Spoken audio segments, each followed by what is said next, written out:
Welcome to Save As Ability, a podcast to educate and inform you about disability employment issues. My name is David Darkangelo, and I'm your disability policy expert. Hey everybody, welcome back for another episode of Save As Ability. We've got a great guest today. Dr. Andrew Karhan is joining us. But please, before we get to our guest, help us grow our channel. Like, comment, subscribe, share, all of that really helps us keep great content flowing for you. So we had some inquiries, and I thought, who better to answer these inquiries than really one of our nation's preeminent experts in the area, and it's Dr. Andrew Karhan. We've worked together on the Council of State Governments had put together a series of task force and convenings, and you were in on it, and you've continued, and you've got your dissertation on employment for youth, and you're still involved with, I think, what do they call it, CAPE Youth, and but I think we're going to talk a little bit about people with disabilities in higher education today. So with that, we want to welcome in Drew Karhan. Welcome, Dr. Karhan. Oh, thank you. Yes, yeah. It's still strange to hear that. It's a fresh doctorate, so it's always good to know to now have that behind me, and I can move forward the rest of my career and focus on my work fully. Sure, and you've done a lot of great work. You were previously at Cornell and the initiatives that they were doing, but now I think you're at San Diego State. Yes, I am. I'm at San Diego State University's Interwork Institute. I've been there now just over 2 years, which seems to have just flown by. Excellent, excellent. Now, were they a USED? I'm trying to remember the USEDs out in California. No, we are not a USED. Not a We USED, are okay. a minority serving institution, and so there's a lot that comes with that, and we focused heavily on that, both in our work with the Center for Advancing Policy on Employment for Youth, the CAPE Youth project that you had mentioned. That was is our primary role there, is to serve as that minority serving institution. So it's good to have that designation and be focused on supporting underserved and underrepresented populations, specifically related to people with disabilities. Certainly the university looks at things more broadly, but we're using that lens within the population of people with disabilities to advance the work there. Great. Well, I know you and I are of the same mindset that we have this two-step challenge. Number one, we've got to get people in the labor force. And then once they're in the labor force, we got to get them employed, right? So tell us about some of the things that you've been studying and what our listeners can absorb from that. Yeah, I think, some of the things that I've really been focusing on is the avenue of post-secondary education for students with disabilities. We know that post-secondary education is a viable pathway. It's a known predictor to post-school success and to employment. We know that it leads to higher long-term earnings for individuals. The research is there for people with disabilities and people without disabilities, that as your degrees advance, your lifetime income advances.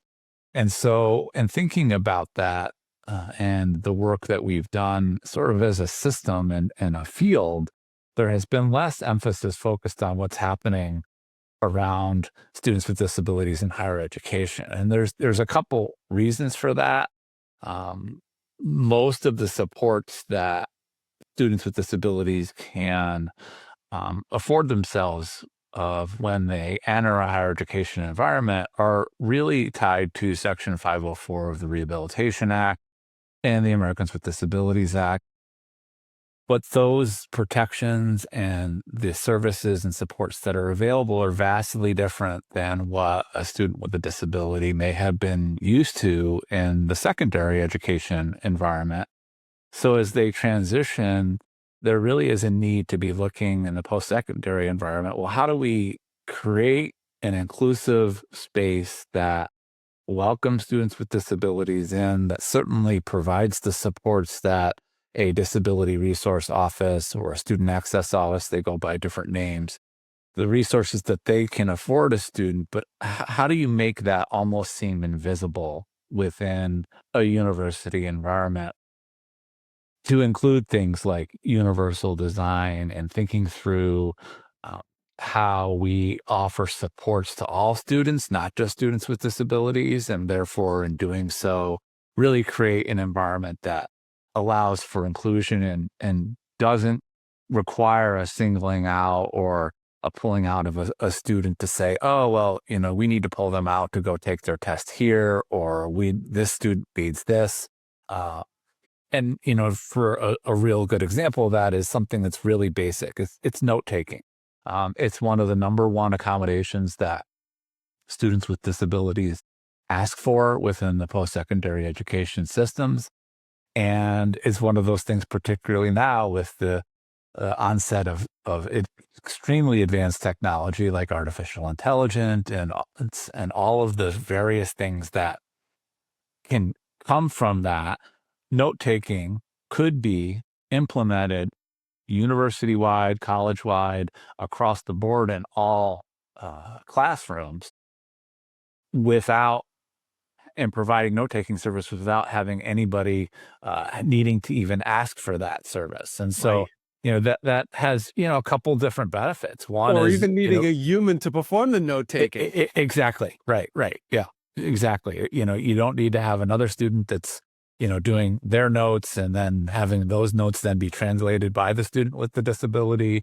It's a word for word transcript of things, which then AI can then summarize without having, again, humans. Certainly you want to have a human check that, but the level of interaction and work and effort that would need to be there. And so something like that is a universal design principle of if you put that accommodation in place for all students, it's benefiting everybody and the student with the disability as well.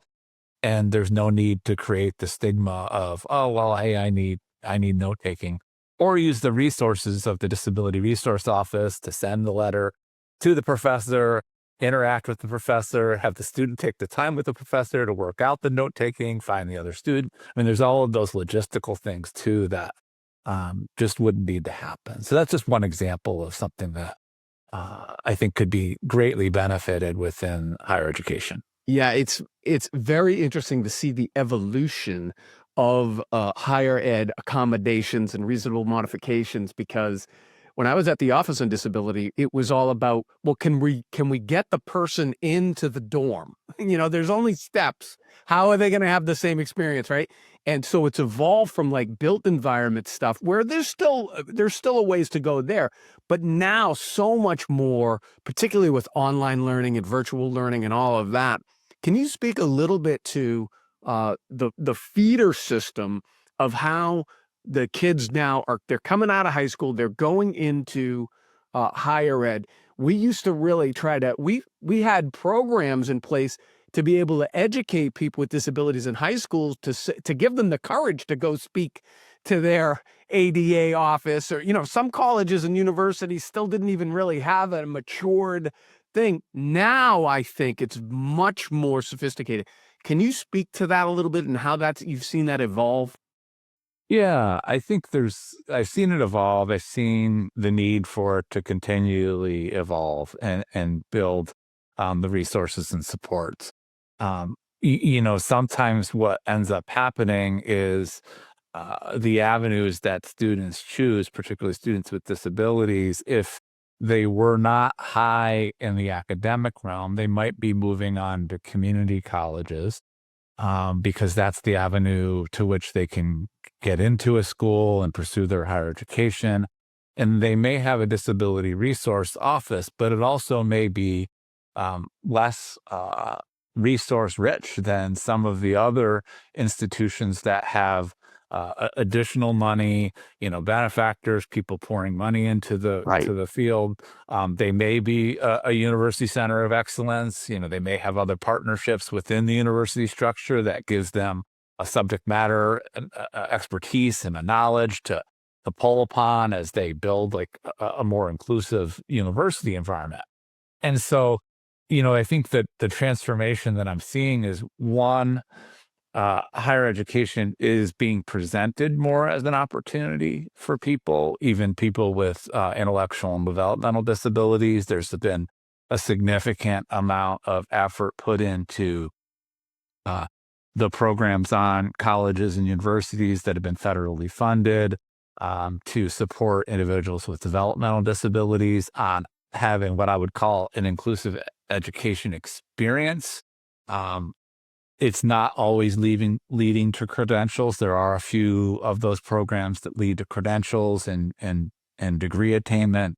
Much of them are much more about the student having an experience of being on a college campus. And Yeah. so, Community but living experience, really. exactly, right.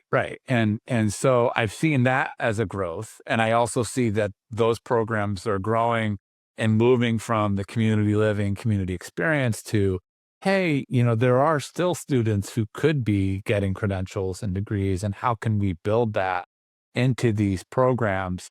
And then coupling that with how can university campuses think about inclusion? There's been a significant amount of focus on universal design for learning across university campuses, although I must say much needs to be done. I know of a few instances where those conversations happened within universities, and the University Disability Resource Office wasn't brought to the table as part of the conversation Yes. related to universal design. And it just sort of makes you, as an educator and as a policy person and practitioner, I'm thinking, I just sort of scratch my head like, how did that happen? In one instance, and I, won't mention the university, but, it was where they had a disability focused office, as you said. They also had significant work and quality work being done in the disability resource office, and neither of those two were brought together in that conversation. And so That's frustrating. Yeah. it's frustrating, it's troublesome. So really one of the things that I'm trying to do with the work that I'm focusing on with Cape Youth and some other projects, and looking to publish a few papers and articles here on this topic, is to really get universities, particularly presidents, chancellors, people within higher echelons within those university systems, to just pause for a moment. Hopefully somebody's going to put these types of things in front of them to say, hey, how can we create a more inclusive campus for all people, and make sure that conversation includes people with disabilities. I'm so thankful for that, because, colleges and universities are big business, and there's a lot of money there. There's a lot. So this excuse of, well, we don't have the resources is just not there. So that's a good thing. So, all right, Andrew, as we begin to wrap up, tell people how they can get in touch with you, check out your work. What are you working on? Yeah, I think the easiest way to get to me is through my email. It's Karhan, Karhan, at sdsu.edu. Certainly feel free to shoot me an email, a message. You can also check out the Cape Youth website at www.capeyouth.org. So that's a great area if you're looking for policy and employment work. We are going to be publishing a brief around post-secondary education, so that's going to be forthcoming in the new year. So if you're really interested in it, that should be up and posted soon. Yeah. All right, great. And it's, we really want people to get into it, but a big part of community participation, not only for the people with the disability themselves, but their family unit, that whole solar system. So to get involved, that's really part of upward mobility. And like you said up at the top, I mean, your chance of success goes up greatly when you have an education. Absolutely. Yeah, that's right. Yeah. And while it's not for everybody, we work heavily on apprenticeships and and ensuring that there's other that career could be a whole pathways. episode. Maybe we'll have you back just to talk about apprenticeships. Yeah, sure. Yeah, would love to. That's a great thing. Yeah. I'm big. All right. I'm Well, big on Andrew career pathways. Karhan, Dr. Karhan, thank you Great. for what you Thank you. do and for Thank this you. episode. So everybody, thanks for joining us. We appreciate you. Again, please like, comment, subscribe, share, help us keep great content flowing for you. Another good episode of Say Visibility. Thanks so much, and I hope you have a great day. For more information about disability employment issues, please visit our website, disabilityemploymentsolutions.com. The Save As Ability podcast is available on Apple Podcasts, Spotify, our YouTube channel at Disability Policy Expert, or wherever you stream your podcasts. Subscribe, stream, rate, and review our shows. Your ratings and reviews help our show reach new audiences. Produced by Pod Pro Entertainment.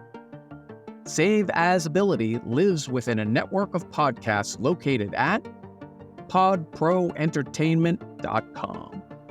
#TheNewRadio. Again, my name is David Darkangelo, and I'm your disability policy expert. Until next time, thank you. I hope you have a great day.